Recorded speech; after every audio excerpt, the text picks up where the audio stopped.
Video बघत असलेल्या प्रत्येकाला महाप्रपंचतर्फे तेजस तुंगारचा सप्रेम जय शिवराय, सप्रेम जय श्रीराम. बोलत असताना काही अवघड शब्द असतात जी बोलत नाही. त्याचं कारण आहे ऍक्सिडेंट मध्ये पाठीची रीप तुटली होती आणि जिभेला कट पडला होता. एक बऱ्यापैकी जखम झालेली होती जिभेला, त्यामुळे 35 दिवस मला जेवण पण करता आलं नाही. वजन पण खूप झपाट्याच कमी झालं. असो, आता हळूहळू हळूहळू परिस्थिती सुधारायला लागलेली आहे आणि रिकव्हरी आहे, बऱ्यापैकी फास्ट रिकव्हरी आहे. तुमच्या आशीर्वादानं आज मी परत एकदा व्हिडिओ बनवायला सुरुवात केलेली आहे. मित्रांनो, आजचा व्हिडिओ तसं म्हटलं तर अतिशय जास्त महत्वाचा आहे. ठाकरेंशी रिलेटेड आहे. पण हे जे ठाकरे आहेत हे दोन्ही ठाकरे आहेत की इकडे उद्धव ठाकरे सुद्धा आणि राज ठाकरे सुद्धा. तर कशी ते आपण समजून घेऊया थोडक्यात. त्या अगोदर आम्ही तुम्हाला अमित ठाकरे यांची एक छोटीशी क्लिप दाखवणार आहोत.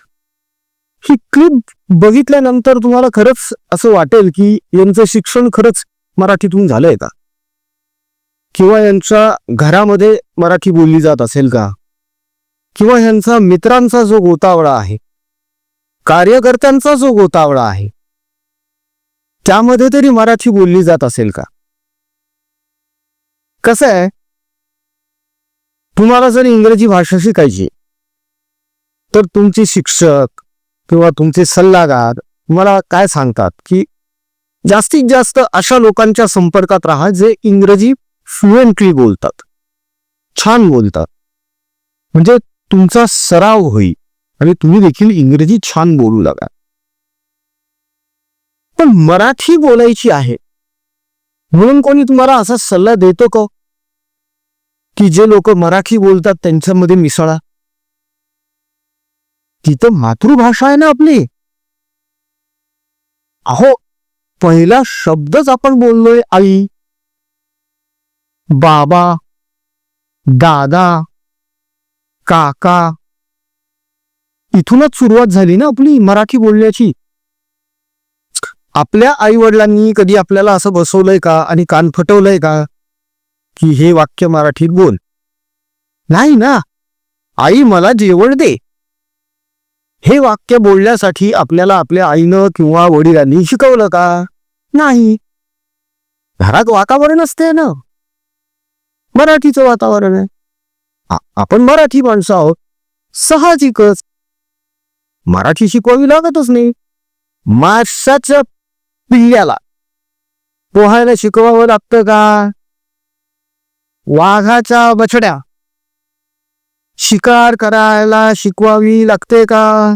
नाही. त्याचप्रमाणे मराठी कुटुंबातील मुलाला मराठी बोलायला शिकवावं लागणं हे किती मोठं दुर्दैव आहे. आम्ही बोलत आहोत अमित ठाकरे यांच्याबद्दल. अमित ठाकरे यांची मराठी नेमकी किती अस्खलित आहे, ते कसे धाड धाड धाड धाड पल्लेदारपणे अस्खलित न अडखळता मराठी बोलतात हे आज आम्ही तुम्हाला दाखवणार आहोत. ती एक छोटीशी क्लिप आहे, पण बघा, खूप गरजेची क्लिप आहे ती. पण ती क्लिप तुम्हाला दाखवण्या अगोदर विनंती करायची आहे मित्रांनो, मध्यंतरी जो आपण गॅप घेतला माझ्या तब्येतीच्या कारणास्तव, त्या गॅपमध्ये सुद्धा आपण व्हिडिओ बंद ठेवले होते, मात्र आपण ऑफलाईन वर्क आपलं चालूच ठेवलेलं होतं. माझ्या उपचाराच्या दरम्यान सुद्धा मी रेग्युलरली हॉस्पिटलच्या चक्रा मारतच होतो. त्या करत असताना अनेक गोष्टी नजरेस पडल्या की आपल्या इकडचं जे कॅन्सर हॉस्पिटल आहे तिथे असे काही रुग्ण आहेत जे निकषांमध्ये बसत नाहीत, त्यामुळे त्यांच्यावर उपचार होत नाहीयेत. कॅन्सरचा उपचार करायचा तर 2-3 लाख रुपये लागतात. कुठून आणायचे या गरिबांनी?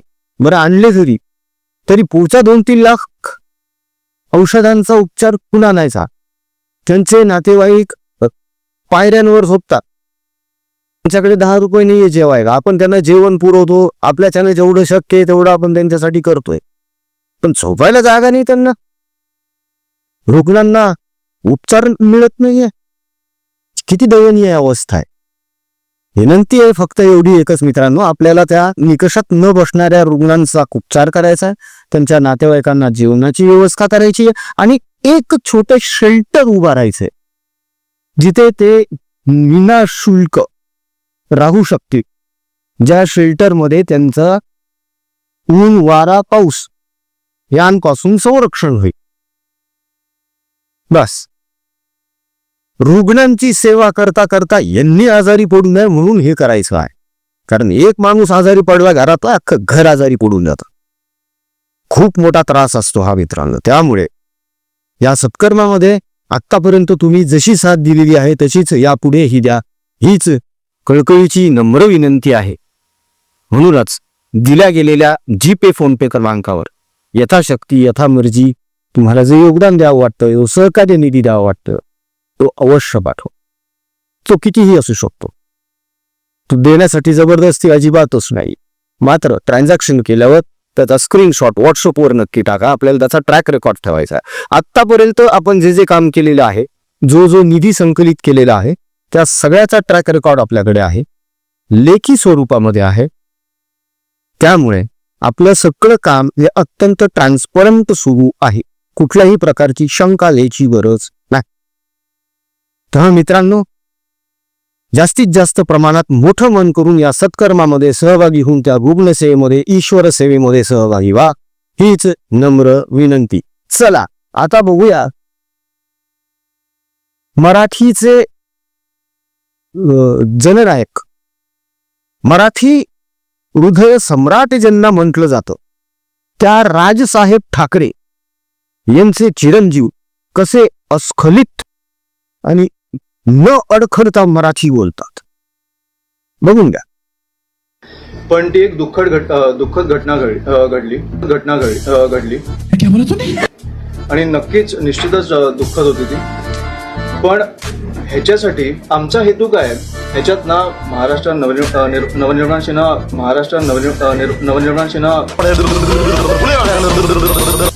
इन्व्हॉल्ड होती, ना शिवसेना इन्व्हॉल्ड होती. आमचं म्हणणं एवढंच आहे आधीपासून बोलो की इकडे राज्यातील मराठी माणसाला, मराठी मुला-मुलींना प्राधान्य मिळावं. इतर राज्यांमधनं जे येत आहेत त्यांनी स्वतःची भाषा आमच्यावर न थोपवावी, आमच्या भाषेचा सन्मान करावा आणि थोडीशी बोलायचा प्रयत्न करा. सेंटर फ्रूट, कशी जीभ वळवळली. ज्यांना स्वतःलाच मराठी व्यवस्थित बोलता येत नाही ते आग्रह धरू लागलेले आहे की मराठी मुलांना प्राधान्य द्या. चांगलाच आहे, विचार चांगलाच आहे आणि हे घडलंच पाहिजे. महाराष्ट्रामध्ये मराठी मुलांनाच प्राधान्य मिळालं पाहिजे, पण ते मराठी मुलं सुद्धा अशी असली पाहिजे ज्यांना मराठी अस्खलितपणे बोलता येते. हे 4 वाक्य सुद्धा मराठीमध्ये सलगपणे बोलू शकलेले नाहीत. आणि हे मराठी हृदय सम्राट राजसाहेब ठाकरे यांचे चिरंजीव नुकताच यांनी वरळीच्या डोम मध्ये एक खूप मोठा सोहळा साजरा केला, मराठी भाषा विजय दिवस. मराठीचा विजय झाला, मराठीचा हा असा अडखळता विजय मराठीचा. मान्य आहे तुमचं शिक्षण इंग्रजीतून झालेलं आहे, डॉन मॉस्को मध्ये शिकले बाबा तुम्ही, अहो पण घरात वातावरण तर मराठीच आहे ना. आजपर्यंत आम्ही कधीही राजसाहेबांना मराठीमधून बोलताना असं अडखळत बोलताना बघितलेलंच नाहीये.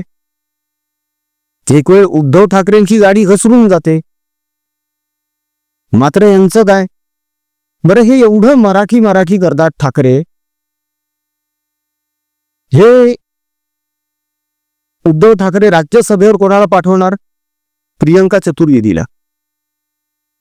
हे सगळे ठाकरे मतदान कोणाला करणार, इम्रान प्रताप गडीला. बीएमसीचे सगळे कॉन्ट्रॅक्ट कोणाला देणार, पटेलांना, मेहतांना. मराठी माणसानं काय करायचं मग? कुठं घोडं मारलंय तुमचं? तुम्हाला आठवत आहे का घाटकोपरचा तो एक हे कोसळला होता, काय म्हणतो आपण, होर्डिंग कोसळलं होतं एक. खूप गजब झाला त्याच्यावरून, कारण ते सरकार तेव्हा यांचं होतं, शिंदेचं. यांनी किती बोंबाबोंब मारली उबाटा सेनेनं. 2 दिवस नुसता रायडान कल्ला केला. तिसऱ्या दिवशी चिडेचोप. का? कारण त्या होर्डिंगच्या कंत्राटदाराचं नाव होतं भावेश भिंडे आणि त्याला ते कंत्राट दिलं होतं उबाटा गटाच्या स्थायी समिती अध्यक्षानं, BMC. आता यांचे सगळे मित्र मारवाडी, गुजरात, आणि हे फक्त मतांसाठी मराठी मराठी मराठी करत राहणार. यांचे बिल्डर लॉबीतले किती मित्र आहेत मराठी? बरं, हे एवढं म्हणतात ना की मराठी मराठी मराठी. मग मला एका प्रश्नाचं उत्तर हवंय आता. DS कुलकर्णी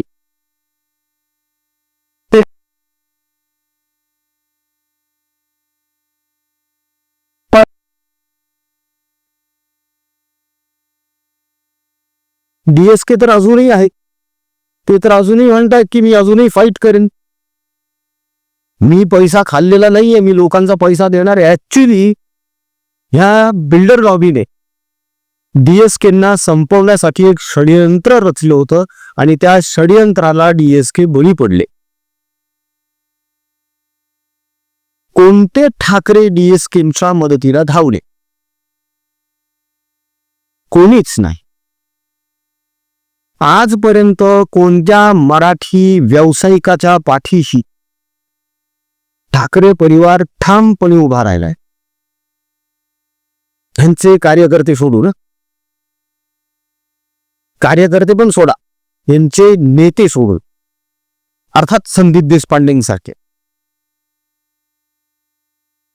कोणत्या मराठी माणसासाठी यांनी रस्त्यावर लढा दिलाय?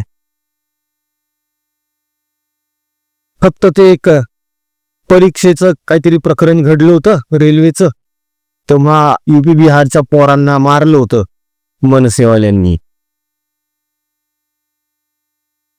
या व्यतिरिक्त मराठीसाठी काय केलं हो? मराठीचं संवर्धन व्हावं, मराठी भाषा वृद्धिंगत व्हावी, यासाठी यांनी काय केलं? एक लायब्ररी तरी उघडली का यांनी मराठीसाठी? ती लायब्ररी जर उघडली असती आणि त्या लायब्ररीमध्ये अमित ठाकरेंनी फार नाही दिवसातला अर्धा तास जरी घालवला असता तरी असं अडखळत बोलले नसते.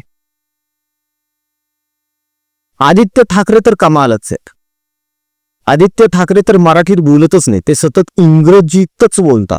इंग्रजीत बोलल्यामुळे त्यांना असं वाटतं की मी फारच क्वालिफाईड आहे आणि माझ्या इतका हुशार नेताच नाहीये कोणी.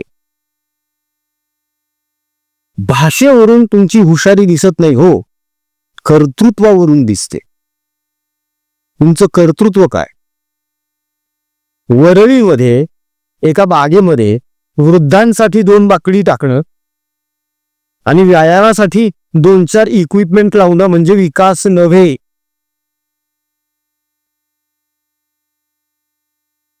मूळ मुद्दा परत तिथेच येतो. मराठी ती फायर ब्रँड जी ती मराठी नव्हती का? तिच्यासाठी यांनी काय केलं? काहीच नाही. एक मराठी कार्यकर्ता अमित ठाकरेंना भेटायला गेला होता, तेव्हा असं सांगतात चंचत वाद झाले काहीतरी आणि अमित ठाकरेंनी चक्क त्याच्या डोक्यात कुंडी घातली आणि त्याला रक्तबंबाळ केलं. तो काय परकीय होता का? नाही ना. बरं, मराठी मराठी मराठी करतात हे सगळे जण. मग मराठीमध्ये बाईट देऊन झाल्यानंतर हिंदीमध्ये परत बाईट का द्यावं वाटतं यांना? हिंदीवाले जेव्हा म्हणतात की सर हिंदी में बोलिए ना, हिंदी में बोलिए ना, ठणकावून सांगा ना. आम्हाला जे सांगायचंय ते मराठीत सांगितलंय. तुम्हाला तुमच्या चॅनलवर लावायचं असेल तर सबटायटल सह लावा. का नाही सांगू शकत? TRP पाहिजे ना, रीच पाहिजे. ज्यांना सुद्धा माहिती आहे हिंदीत बोलल्याशिवाय आपण ग्लोबली पोहोचू शकत नाही. पण मत तर पाहिजेत आपल्याला मराठी माणसाची. पण मराठी माणसाच्या सुद्धा आता ह्या गोष्टी लक्षात यायला लागल्या आहेत की हे फक्त मतांसाठी मराठी मराठी करतात. ऍक्च्युली मराठी माणसांसाठी हे काहीही करत नाहीत. काय केलं दाखवा. कुठल्या मराठी माणसाला यांनी कॉम्प्युटर इन्स्टिट्यूट उघडून दिलं? कुठल्या मराठी पोराला यांनी पेंटिंगचा व्यवसाय चालू करून दिला? किंवा एखादी फॅक्टरी टाकून दिली, एखादं होम अप्लायन्सेसचं दुकान टाकून दिलं? आता तुम्ही तुमच्या पैशाने नका करू. तुमचे एवढे धनाढ्य मित्र आहेत, त्यांना सांगा ना फायनान्स करायला. केलं का? नाही केलं.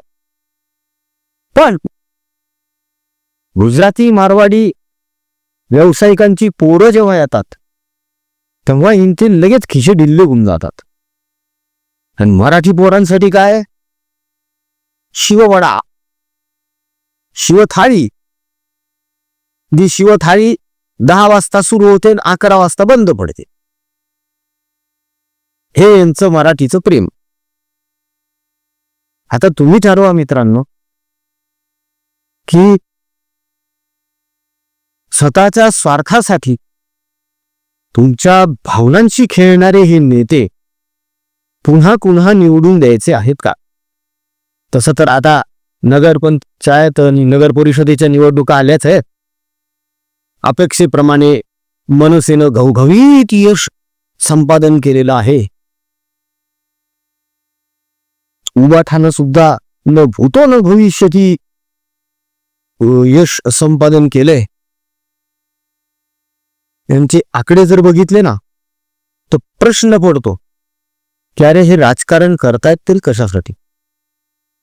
इतकी गडगंज संपत्ती कमवलीये, खाव प्याव आराम करा ना, सुखात जगा ना, कशासाठी एवढी मरमर चालू आहे? का? कारण आता हा जो निकाल आलेला आहे नगर परिषद आणि नगरपंचायतीचा, त्याच्यानंतर परत बोंबा मारायला सुरुवात होणारच आहे की हा जो निकाल आलेला आहे हा कोणालाच मान्य नाही, अनपेक्षित आहे, ईव्हीएम सेट झालंय, पैशांचा वापर झालाय. अरे पैशांचा वापर झालाय तर तुमच्याकडे पैसे नाही का? तुम्ही द्यायचे ना. एक खूप महत्वाचा मुद्दा आहे मित्रांनो याच्यामध्ये. हे जे जेव्हा म्हणतात ना की पैशांचा वापर झालेला आहे, वारंवार पैशांचा वापर झाला, मी मान्य करतो. पण हे देखील तुम्हाला मान्य करावं लागणार आहे सगळ्यांना की असंही होतं की याच्याकडून पैसा घेतला पण मतदान त्याला केलंय. होतं. हे आपल्या देशात होत आलेलं आहे. अनेक निवडणुकांमध्ये अनुभवलंय. कार्यकर्त्यांनी सुद्धा, नेत्यांनी सुद्धा आणि मतदात्यांनी सुद्धा. त्यांना सुद्धा माहिती आहे कोणाकडून घेतले पैसे, कोणाला मतदान केलेले ते. त्याच्यामुळे पैशांचा वापर झालाय म्हणून हा निकाल लागलाय हे म्हणणं धादांत खोट आहे. ईव्हीएम वर तर यांनी खापर फोडूच नये. निवडणूक आयोगानं यांना केव्हाच तोंडावर पाडलेले. राहिला प्रश्न वोट चोरीचा, तर अरे बाबा हो, प्रत्येक बूथवर तुमचे एजंट बसलेले असतात ना, तुमचे बूथ एजंट आहेत, पन्ना प्रमुख आहेत, पर्ची आहे, चेक करूनच पाठवता तुम्ही आतमध्ये. मग कसं काय म्हणता? ऍक्च्युली काय आहे, महाराष्ट्रभरातून असंख्य घुसखोर हाकलून दिलेले जे यांचे पारंपरिक मतदार होते आणि त्याचा यांना फटका बसलेला आहे. या निवडणुकीचा सविस्तर वृत्तांत पुढच्या व्हिडिओमध्ये सादर करणार आहोत मित्रांनो. तोपर्यंत थोडीशी वाट बघा. मात्र मराठी मराठी मराठी करत यांची स्वतःचीच मराठीची कशी बोंब आहे हे तुम्हाला दाखवायचं होतं, म्हणून हा आजचा खास व्हिडिओ आम्ही केलेला आहे. यातून कोणाच्याही भावना दुखावण्याचा आमचा अजिबात हेतू नाही. उलट आमची तर अपेक्षा आहे की या नेत्यांनी इतकं अस्खलितपणे मराठी बोलावं की ते ऐकत असताना आम्ही मंत्रमुग्ध होऊन जावेत. जसं की या अगोदरचे अनेक वक्ते बोलत असताना कान लावून लोक ऐकायचे, पण आजकालचे काही नेते मराठी बोलायला लागले की वाक्यावर हसू यायला लागतं. आणि असे नेते जेव्हा मराठीचा मुद्दा घेऊन मतं मागतात तेव्हा तर कमाल वाटते. हाच विषय तुमच्यापर्यंत प्रामाणिकपणे पोहोचवायचा होता, म्हणून हा व्हिडिओ प्रपंच करण्यात आला. मित्रांनो, जाता जाता परत सांगायचं, एक जिभेला जोरदार फटका बसलेला, पाठीची 3 हाडं मोडलेली, पोटाचा अल्सर झालेला, असे बरेच आजार गेल्या 1 महिन्यात पचवून बाहेर आलं. तुमच्या आशीर्वादानं रिकव्हरी फास्ट आहे. अजून लवकर रिकव्हर होईलच, कारण खूप काम करायचंय, खूप मोठा टप्पा आठायचा आहे अजून आपल्याला. त्यामुळे जिभेला थोडं लागल्यामुळे बोलायला थोडा त्रास होतोय. कुठेतरी अडखळलं, काही खटकलं कानाला एखादा शब्दच, तर कृपया सांभाळून घ्या. जाताना परत एकदा विनंती, छत्रपती संभाजीनगर येथील गव्हर्नमेंट कॅन्सर हॉस्पिटल येथे आपण ज्या सेवा देतोय त्या अजून चालूच आहे, अविरत चालू आहेत. रुग्णाच्या नातेवाईकांना अन्न पुरवणे, त्यांच्या दैनंदिन गरजा पुरवणे हे आपण करतच आहोत. मात्र आता पुढचा टप्पा असा आहे, जे रुग्ण निकषांमध्ये बसत नाही, त्यांच्यावर उपचार होत नाही, त्यांच्या उपचारांसाठी आता आपल्याला प्रयत्न करायचे. लाखो रुपयांचा खर्च आहे. कदाचित ते लोक इकडून तिकडून मॅनेज करतीलही, शेती विकतील, सोनं विकतील, काही करतील, पण पुढे जाऊन जो हजारो लाखो रुपयांचा औषधांचा खर्च आहे त्याचं काय? त्यात त्यांचे जे नातेवाईक आहे रस्त्यावर झोपतात, हॉस्पिटलच्या पायऱ्यांवर झोपतात, शेल्टर नाहीये. थंडी, वारा, पाऊस, ऊन, किती हाल आहेत बिचाऱ्यांचे. ईश्वराचरणी एवढीच प्रार्थना आहे की देवा इतकीच ताकद दे की ह्या गरजूंसाठी एक शेल्टर उभारता येईल, ज्यामध्ये यांना निःशुल्क राहता येईल. म्हणजे थंडी, वारा, ऊन आणि पाऊस यांपासून त्यांचं संरक्षण होईल. हे उपक्रम करणं खूप गरजेचं आहे मित्रांनो. समाजाचा एक घटक म्हणून ही जबाबदारी आपल्याला घ्यावीच लागणार आहे.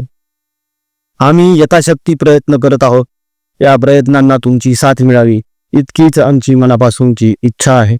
तेव्हा ज्याला ज्याला जमेल, जसं जसं जमेल, यथाशक्ती यथायोग्य तुमच्या मर्जीनुसार, इच्छेनुसार दिल्या गेलेल्या जीपे, फोनपे क्रमांकावर तुम्हाला जे योगदान द्यावं असं वाटतंय ते अवश्य द्या. एक रुपया त्या रुग्णांसाठी आणि त्यांच्या नातेवाईकांसाठी आपण वापरत आहोत. याचा आपल्याकडे ट्रॅक रेकॉर्ड आहे आतापर्यंतचा सगळा. इथून पुढेही आपण तो मेंटेन ठेवणार आहोत. तुम्ही तुमचं ट्रान्झॅक्शन केल्यानंतर त्याचा व्हॉट्सअप आपल्या परिवाराच्या व्हॉट्सअप क्रमांकावर नक्की पाठवा, स्क्रीनशॉट. या मन मोठं करून या पुढे यार. गरज आहे, समाजाला आपली गरज आहे. कदाचित उद्या हाच समाज आपल्यासाठी सुद्धा असाच हिरिरीने उभा राहील. तेव्हा प्रभू श्रीरामाचं नाव घ्या, मन मोठं करा आणि पुढे या. आजचा व्हिडिओ कसा वाटला कमेंटमधून कळवायला अजिबात विसरू नका. आमचा कमेंट बॉक्स तुमच्या प्रतिक्रियांसाठी आतुरतेने वाट बघत असतो. तेव्हा पटापट कमेंट्स करायला सुरुवात करा. राजकीय बातम्या, राजकीय घडामोडी, राजकीय अपडेट्स रंगतदार पद्धतीने जाणून घेण्यासाठी बघत रहा महाप्रपंच. पुन्हा भेटूया पुढच्या व्हिडिओमध्ये. जय हिंद, जय महाराष्ट्र, वंदे मातरम, जय शिवराम, जय श्रीराम. रघुपति राघव राजा राम, पतित पावन सीताराम. रघुपति राघव राजा राम, पतित पावन सीताराम. रघुपति राघव राजा राम, पतित पावन सीताराम. सुंदर विग्रह मेघश्याम गंगा तुलसी शालिग्राम सुंदर विग्रह मेघश्याम गंगा